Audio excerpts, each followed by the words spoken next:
ಹಾಗಾದ್ರೆ ಗಿಮಿಕ್ ಆಯ್ತಾ ಗ್ಯಾರಂಟಿ? ರಾಜ್ಯ ಕಾಂಗ್ರೆಸ್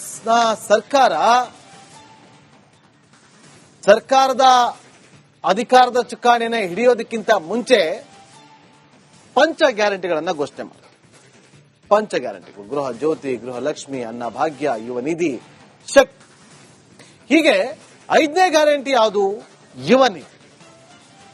ಸರ್ಕಾರದ ಯುವ ನಿಧಿ ಅರ್ಥಾತ್ 5ನೇ ಗ್ಯಾರಂಟಿ ಕೇವಲ ಗಿಮಿಕ್ ಆಗಿ ಉಳಿತಾ ಅನ್ನೋ ಪ್ರಶ್ನೆಗಳು ಎದ್ದೊಳ್ತಾ ಇದೆ.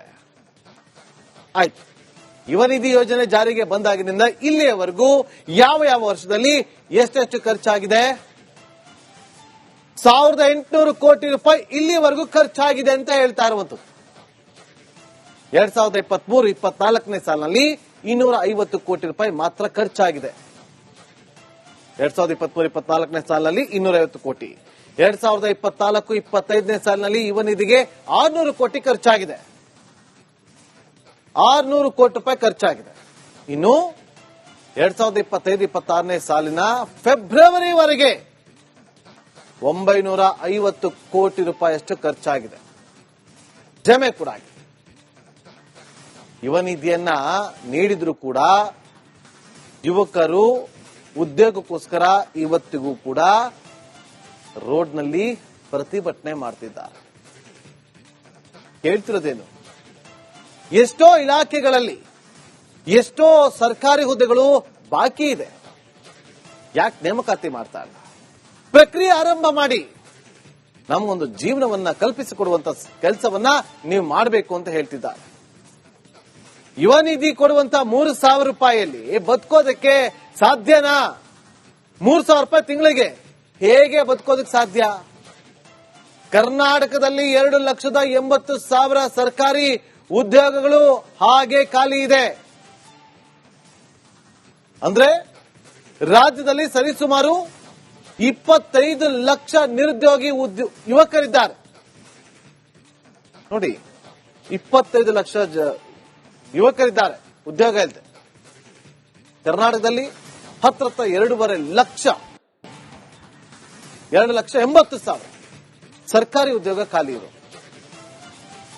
ಯುವಕರಿಗೆ ಬೇಕಿರೋದು ಭತ್ಯೆ ಅಲ್ಲ, ನಿರುದ್ಯೋಗದ ಭತ್ಯೆ ಅಲ್ಲ, ಉದ್ಯೋಗ. ಇದನ್ನ ಕಲ್ಪಿಸಿಕೊಡುವಂತ ಕೆಲಸವನ್ನ ಮಾಡಬೇಕು.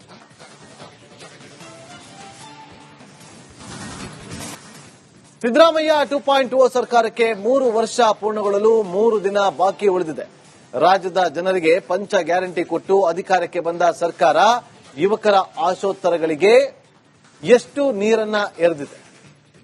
ನಿರುದ್ಯೋಗಿಗಳ ಪಾಲಿಗೆ ಯಾವ ರೀತಿಯಾಗಿ ಯುವ ನಿಧಿ ಒಂದು ರೀತಿಯಲ್ಲಿ ಸಹಾಯ ಆಗಿದೆ, ನಿರುದ್ಯೋಗಿಗಳ ಪಾಲಿಗೆ ಆಸರೆ ಆಗಿದೆ. ಆಸರೆ ಆಗಬೇಕಿದ್ದ ಯುವ ನಿಧಿ ಯೋಜನೆಯ ಪಾಡೇನು?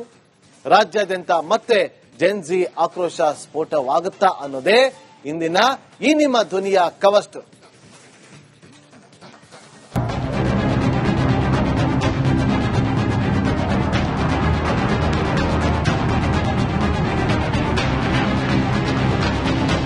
ಮೇ 20, 2023 ಕರ್ನಾಟಕದಲ್ಲಿ ಸಿದ್ದರಾಮಯ್ಯನವರ 2.0 ಸರ್ಕಾರ ಅಧಿಕಾರಕ್ಕೆ ಬಂದ ದಿನ. ಪಂಚ ಗ್ಯಾರಂಟಿಗಳ ಅಂಡರ್ ಕರೆಂಟ್ನಿಂದಾಗಿ ಪ್ರಚಂಡ ಬಹುಮತ ಪಡೆದ ಕಾಂಗ್ರೆಸ್ ಅಧಿಕಾರಯುತವಾಗಿಯೇ ಅಧಿಕಾರವನ್ನು ಹಿಡಿಯಿತು. ಆದರೆ ರಾಜ್ಯ ಸರ್ಕಾರದ 5ನೇ ಗ್ಯಾರಂಟಿಯಾದ ಯುವ ನಿಧಿ ಮಾತ್ರ ಗಿಮಿಕ್ ಆಯ್ತಾ ಅನ್ನೋ ಅನುಮಾನ ಕೂಡ ನಾಡಿನ ವಿದ್ಯಾವಂತ ಯುವ ಸಮುದಾಯದಲ್ಲಿ ಇದೀಗ ಮೂಡ್ತಾ ಇದೆ. ಸಿದ್ದರಾಮಯ್ಯ ಸರ್ಕಾರದ ವಿರುದ್ಧ ಇದೀಗ ಮತ್ತೆ ಜನ್ಜಿ ಆಕ್ರೋಶ ಸ್ಫೋಟಗೊಳ್ಳುವ ವಾತಾವರಣ ಕರ್ನಾಟಕದಲ್ಲಿ ಮೂಡ್ತಾ ಇದೆ. ಗಿಮಿಕ್ ಆಯ್ತಾ ರಾಜ್ಯ ಸರ್ಕಾರದ 5ನೇ ಗ್ಯಾರಂಟಿ? ಯುವಕರಿಗೆ ಕೆಲಸ ಇಲ್ಲ, ನಿರುದ್ಯೋಗ ನಿಧಿ ಸಿಗ್ತಿಲ್ಲ. ಫೆಬ್ರವರಿ 24, 2026 ರಾಜ್ಯದ ಸಿದ್ದರಾಮಯ್ಯ ಸರ್ಕಾರದ ವಿರುದ್ಧ ನಿರುದ್ಯೋಗಿ ಯುವಕರು, ಅದರಲ್ಲೂ ಜಂಜಿ ರೊಚ್ಚಿಗೆದ್ದಿತ್ತು. ಧಾರವಾಡದಲ್ಲಿ ಸರ್ಕಾರಿ ಉದ್ಯೋಗಗಳ ನೇಮಕಾತಿ ವಿಳಂಬಕ್ಕೆ ಉದ್ಯೋಗಾಕಾಂಕ್ಷಿಗಳ ತಾಳ್ಮೆಯ ಕಟ್ಟೆ ಒಡೆದು ಹೋಗಿತ್ತು. ಅದು ಜ್ವಾಲಾಮುಖಿಯಾಗಿ ಸ್ಫೋಟಗೊಂಡಿತ್ತು ಕೂಡ. ಅಂದು ಯುವಜನತೆಯ ರೋಷಾಗ್ನಿಯ ಕಾವು ವಿಧಾನಸೌಧಕ್ಕೂ ಕೂಡ ತಟ್ಟಿತ್ತು. ಬಳಿಕ ಬಜೆಟ್ನಲ್ಲಿ 56,000 ಸರ್ಕಾರಿ ಉದ್ಯೋಗ ಭರ್ತಿ ಮಾಡುವುದಾಗಿ ಸಿದ್ದರಾಮಯ್ಯನವರು ಕೂಡ ಘೋಷಣೆ ಮಾಡಿದ್ರು. ಆದರೆ ಸೀನ್ ಕಟ್ ಮಾಡಿದ್ರೆ ಘೋಷಣೆ ಇನ್ನೂ ಬಜೆಟ್ ಪ್ರತಿಯಲ್ಲಿದ್ರೆ ಉದ್ಯೋಗಾಕಾಂಕ್ಷಿಗಳ ಅತ್ತ ಕೆಲಸವೂ ಕೂಡ ಇಲ್ಲದೆ, ಇತ್ತ ಪ್ರತಿಭಟನೆಗೆ ಅವಕಾಶವೂ ಕೂಡ ಸಿಗದೆ ಬೀದಿಗೆ ಬಿದ್ದಿದ್ದಾರೆ.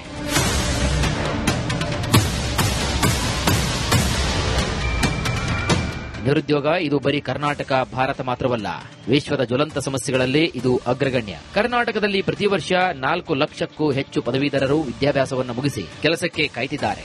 ಆದರೆ ಆನೆ ಹೊಟ್ಟೆಗೆ ಅರೆಕಾಸಿನ ಮಜ್ಜಿಗೆಯಂತೆ ಕೆಲವರಿಗಷ್ಟೇ ಕೆಲಸ ಸಿಗ್ತಾ ಇದೆ. ರಾಜ್ಯದಲ್ಲಿ 2,80,000 ಸರ್ಕಾರಿ ಉದ್ಯೋಗಗಳು ಖಾಲಿ ಇದ್ರೆ ಸುಮಾರು 25 ಲಕ್ಷ ನಿರುದ್ಯೋಗಿ ಯುವಕರಿದ್ದಾರೆ. ಆದರೆ ಇವರಿಗೆ ಕೆಲಸ ನೀಡುವಂತಹ ಮನಸ್ಸು ರಾಜ್ಯ ಸರ್ಕಾರಕ್ಕೆ ಇದ್ದಂತೆ ಕಾಣಿಸಿಲ್ಲ. ಈಗಾಗಲೇ ನಮ್ಮ ಸರ್ಕಾರ 40,000ಕ್ಕಿಂತ ಜಾಸ್ತಿ ಪೋಸ್ಟ್ ಅನ್ನ ಭರ್ತಿ ಮಾಡಿದೀವಿ. ಇನ್ನೂ 50,000 ಈ ವರ್ಷ ಮಾಡಬೇಕು ಅನ್ನೋದನ್ನ ಮಾನ್ಯ ಮುಖ್ಯಮಂತ್ರಿ ಅನೌನ್ಸ್ ಮಾಡಿದ್ದಾರೆ. ಅದನ್ನು ಕೂಡ ಮಾಡ್ತಾ ಇದ್ದೀವಿ.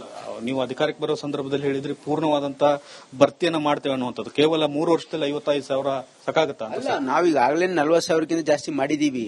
ಅಡಿಷನಲ್ 50,000 ಮಾಡ್ತಾ ಇದೀವಿ. ಸುಮಾರು 1 ಲಕ್ಷಕ್ಕಿಂತ ಜಾಸ್ತಿ ಹುದ್ದೆಗಳನ್ನು ಭರ್ತಿ ಆಗುತ್ತೆ. ಮುಂದಿನ ವರ್ಷನೂ ಕೂಡ ಮಾಡೋದು ಉದ್ದೇಶ ಇದೆ. ಯುವಕರಿಗೆ ಕೆಲಸ ನೀಡುವುದು ಒಂದು ಕಡೆಯಾದರೆ, ಕೆಲಸ ಇಲ್ಲದ ನಿರುದ್ಯೋಗಿಗಳಿಗಾಗಿ ಸಿದ್ದರಾಮಯ್ಯ ಸರ್ಕಾರ ತನ್ನ 5ನೇ ಗ್ಯಾರಂಟಿಯಾಗಿ ಯುವ ನಿಧಿ ಅನ್ನೋ ಯೋಜನೆ ಜಾರಿ ಮಾಡಿತ್ತು. ಇದರ ಅನ್ವಯ ನಿರುದ್ಯೋಗಿ ಪದವೀಧರರಿಗೆ ಪ್ರತಿ ತಿಂಗಳು 3,000, ಡಿಪ್ಲೊಮಾ ಹೊಂದಿರುವವರಿಗೆ ಪ್ರತಿ ತಿಂಗಳು 1,500 ಹಣವನ್ನ ಗರಿಷ್ಠ 2 ವರ್ಷ ನೀಡುವುದಾಗಿ ಹೇಳಿತ್ತು. ಈಗ ಯುವ ನಿಧಿ ಯೋಜನೆ ಬಗ್ಗೆಯೂ ಕೂಡ ಆಕ್ರೋಶ ಸ್ಫೋಟಗೊಂಡಿದೆ. ಯುವ ನಿಧಿ 3 ವರ್ಷದಿಂದ ಬಂದಿಲ್ಲ. ಓದಿದ್ವಿ, BA ಡಿಗ್ರಿ ಎಲ್ಲ ಮುಗಿಸಿದೀವಿ. 3 ವರ್ಷದಿಂದ ಎಲೆಕ್ಷನ್ ಟೈಮಲ್ಲಿ ಮಾತ್ರ ಹೇಳ್ತಾರೆ ಯುವ ನಿಧಿ ಬರುತ್ತೆ 3,000. ನಾವು ಓದಿರ್ಕಾದ್ರೂ ಕೆಲಸ ಬೇಕಲ್ಲ ಸರ್. ಇಲ್ಲ, ಕೆಲಸ ಅಂದ್ರೂ ಏನು ಬಂದಿಲ್ಲ ನಮ್ಗೆ.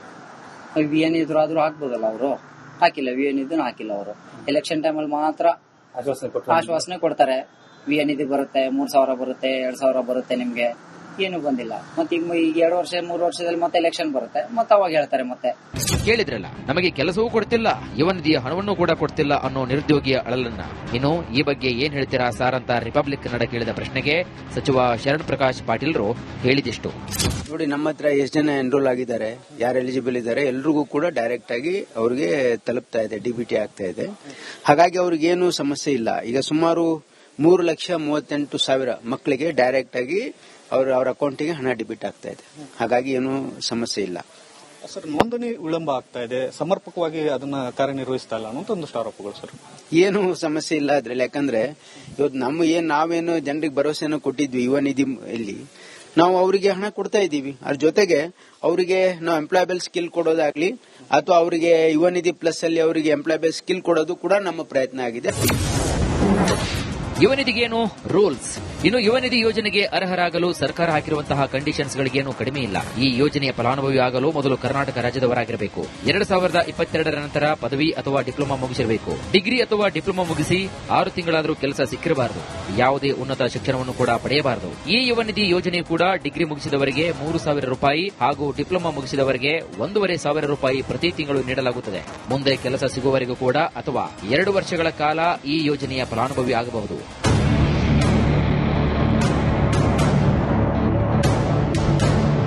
ನಾವು ರಾಜ್ಯದ ವಿದ್ಯಾರ್ಥಿ ಯುವಜನರ ಪರ ಅಂತ ಹೇಳಿಕೊಳ್ಳುವಂತಹ ರಾಜ್ಯ ಕಾಂಗ್ರೆಸ್ ಸರ್ಕಾರ ಯುವ ನಿಧಿ ಮೂಲಕ ಕಣ್ಣರಿಸುವಂತಹ ತಂತ್ರ ಮಾಡುತ್ತಿದೆ ಅನ್ನೋ ಆರೋಪ ಕೇಳಿ ಬರ್ತಾನೆ ಇದೆ. ಕೇವಲ 2 ವರ್ಷಕ್ಕೆ ಮಾತ್ರ ಯುವ ನಿಧಿಯನ್ನ ನೀಡಿ ಬಳಿಕ ಅವರಿಗೆ ಉದ್ಯೋಗ ಕೊಡೋ ಕೆಲಸ ಮಾಡುತ್ತಿಲ್ಲ. ಇನ್ನು ಯುವ ನಿಧಿ ಪಡೆಯಲು ಇರುವಂತಹ ರೂಲ್ಸ್ಗಳು ಅವರಿಗೆ ಸಹಾಯ ಮಾಡುವ ಬದಲು ಹೆಚ್ಚು ಕನ್ಫ್ಯೂಸ್ ಮಾಡುವಂತೆಯೇ ಇವೆ. ಒಟ್ಟಾರೆಯಾಗಿ ಯುವ ನಿಧಿ ಗ್ಯಾರಂಟಿ ಸರ್ಕಾರದ ಗಿಮಿಕ್ನಂತೆ ಕಾಣ್ತಾ ಇದೆ ಅನ್ನೋದು ರಾಜ್ಯದ ಉದ್ಯೋಗಾಕಾಂಕ್ಷಿಗಳ ಬಲವಾದ ಆರೋಪ. Bureau report, republic Kannada.